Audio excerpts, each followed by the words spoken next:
Hi friends, எல்லோரும் எப்படி இருக்கீங்க? இன்றைக்கி வீடியோவில் என்ன பார்க்க போகிறீங்கன்னா, இன்றைக்கி வந்து மட்டன் கிரேவி. வாங்க இது எப்படி செய்யலான்னு பார்க்கலாம். அதுக்கு முன்னாடி என் சேனலுக்கு மறக்காமல் சப்ஸ்கிரைப் பண்ணிடுங்க. இப்போ கேஸ் பற்ற வச்சு ஒரு கடாயை வச்சுட்டேன். கடாய் நல்லா ஹீட் ஆகிடுச்சு. இப்போ வந்து நம்ம சில மசாலா பொருட்களை வறுக்க போகிறோம். இதில் என்னென்ன சேர்த்துருக்கேன்னா, காஞ்ச மிளகாய், வர கொத்தமல்லி, ஜீரகம், சோம்பு, பட்டை, கிராம்பு, ஏலக்காய். இதை சேர்த்து நம்ம வறுத்துக்கலாம்.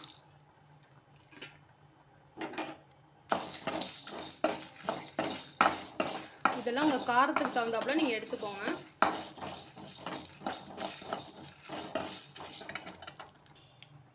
இதோட கொஞ்சோண்டு கருவேப்பிலை, நான் மிளகு சேர்த்துருக்கேன், சொல்ல மறந்துட்டேன், மிளகு சேர்த்துருக்கேன். இதில் வந்து கொஞ்சோண்டு கருவேப்பிலை சேர்த்துருக்கேன். இது நல்லா வறுத்துக்கலாம்.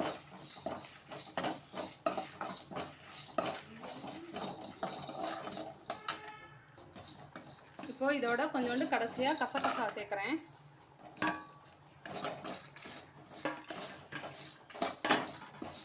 இப்போ இதை நல்லா வதக்கிக்கலாம். இப்போது கடைசியாக கொஞ்சோண்டு தேங்காய் சேர்க்குறேன். ரொம்பலாம் சேர்க்கல, சும்மா ஒரு ஸ்பூன் மட்டும் தான் நான் சேர்க்குறேன். தேங்காய் சேர்க்குறது உங்களோட விருப்பம், வேணும்னா சேர்த்துக்கோங்க, இல்லைன்னா வேண்டாம். இதையும் நல்லா வதக்கிக்கணும். இப்போ நல்லா வதக்கியாச்சு. இப்போ என்ன பண்ணுறோம்னா, இது கொஞ்சம் நேரத்துக்கு ஆற விடணும். நம்ம ஒரு 5 நிமிஷம் கழித்து நம்ம மிக்சியில் நல்லா அரைச்சிட்டு வந்துடலாம். திரும்பவும் கேஸ் பற்ற வச்சு ஒரு குக்கரில் வச்சுருக்கோம். இதில் கொஞ்சம் ஆயில் சேர்த்துக்கலாம். குக்கர் நல்லா ஹீட் ஆகிடுச்சு. இப்போ கொஞ்சோண்டு நல்லா எண்ணெய் சூடாகட்டும். சோம்பு சேர்க்கலாம்.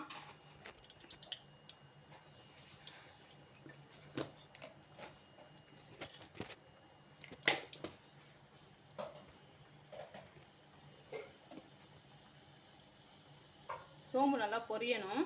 அடுத்தது பெரிய வெங்காயம் கட் பண்ணி வச்சுருக்கேன், அதை நம்ம சேர்த்துக்கலாம்.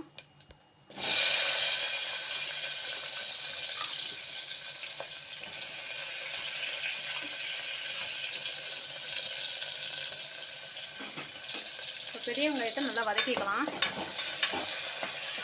வெங்காயம் நல்லா வதங்கிடுச்சு. இப்போ அடுத்து தக்காளி சேர்த்துக்கலாம்.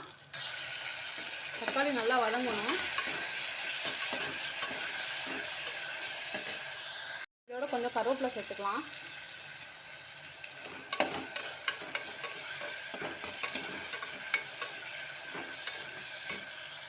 அடுத்தது இஞ்சி பூண்டு பேஸ்ட்டு சேர்த்துக்கலாம்.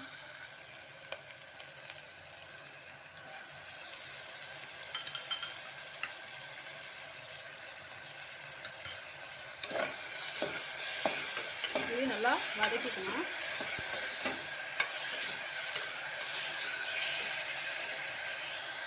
இப்போ எல்லாம் நல்லா வதங்கிடுச்சு, பச்சை ஸ்மெல்லும் போயிடுச்சு. இப்போ நம்ம வந்து மட்டன் சேர்த்துக்கலாம்.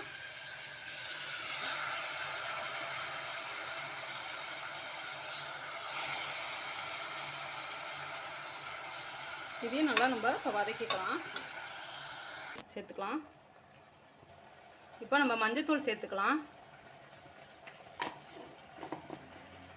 இப்போது இது நல்லா வதக்கிக்கலாம் கொஞ்சம் நேரத்துக்கு.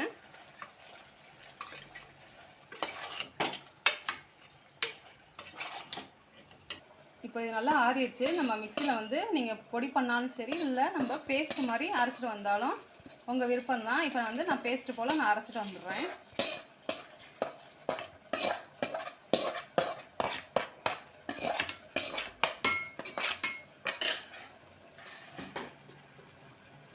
இப்போ நல்லா வந்து பாருங்கள், தண்ணி விட ஆரம்பிச்சிருச்சு. இப்போ நம்ம அரைச்சி வச்சுருக்கோம்ல, அந்த பேஸ்ட்டை சேர்த்துடலாம்.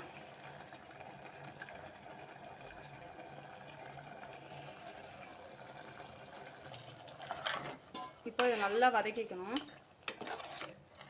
நம்ம குக்கர்லேயே செய்கிறனால வெறும் விசில் மட்டும் விட்டுட்டு அதுக்கப்புறம் நம்ம ஆஃப் பண்ணிட்டோம்னா நம்மளுக்கு கிரேவி சூப்பராக ரெடி ஆயிரும். இப்போ உப்பு சேர்க்கலாம்.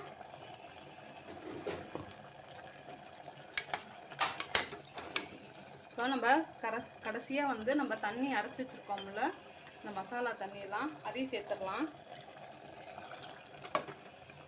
உங்களுக்கு ஏற்றிக்கோங்க. இப்போது நம்ம குக்கரை மூடியே க்ளோஸ் பண்ணி வச்சிடலாம். மேக்ஸிமம் ஒரு 10 விசில் விட்டால் தான் நல்லாயிருக்கும் மட்டன்லாம். நம்ம ஒரு 10 விசில் அடங்கினதுக்கப்புறம் நம்ம ஓப்பன் பண்ணி பார்த்துக்கலாம். அவ்வளோதான் ஃப்ரெண்ட்ஸ், குக்கர்லாம் ஆஃப் பண்ணிவிட்டேன். 10 விசில் வந்துருச்சு. இப்போ நம்ம ஓப்பன் பண்ணி பார்க்கலாம். ஃப்ரெண்ட்ஸ் இங்கே பாருங்கள், சூப்பராக ரெடி ஆயிடுச்சு. அப்படின்னு காமிக்கிறேன். ஃப்ரெண்ட்ஸ் பார்க்கவே எப்படி இருக்கு பாருங்களேன். சூப்பராக இருக்கலாம். சாப்பாடுக்கெல்லாம் சூப்பராக இருக்கும் ஃப்ரெண்ட்ஸ். சப்பாத்தி, நான், புரோட்டா எல்லாத்துக்குமே செம்மையாக இருக்கும். பார்க்கவே பாருங்கள் எவ்வளோ சூப்பராக இருக்குன்ட்டு. நம்ம கடைசியாக வந்து புதினாவும் கொத்தமல்லியும் சேர்த்துக்கலாம். அவ்வளோதான் ஃப்ரெண்ட்ஸ், சூப்பராக ரெடி ஆயிடுச்சு. இந்த மாதிரி நீங்களும் உங்கள் வீட்டில் ட்ரை பண்ணி பாருங்கள், சூப்பராக இருக்கும். நான் ஒரு பவுலுக்கு மாற்றிக்கிறேன். ஃப்ரெண்ட்ஸ் என் பொண்ணு பேசுடா. உங்களுக்கு இந்த வீடியோ பிடிச்சிருந்தா லைக் பண்ணுங்கள், ஷேர் பண்ணுங்கள், சப்ஸ்கிரைப் பண்ணிவிடுங்க. பக்கத்தில் இருக்கிற பெல்லை கிளிக் பண்ணிவிடுங்க. பாய்.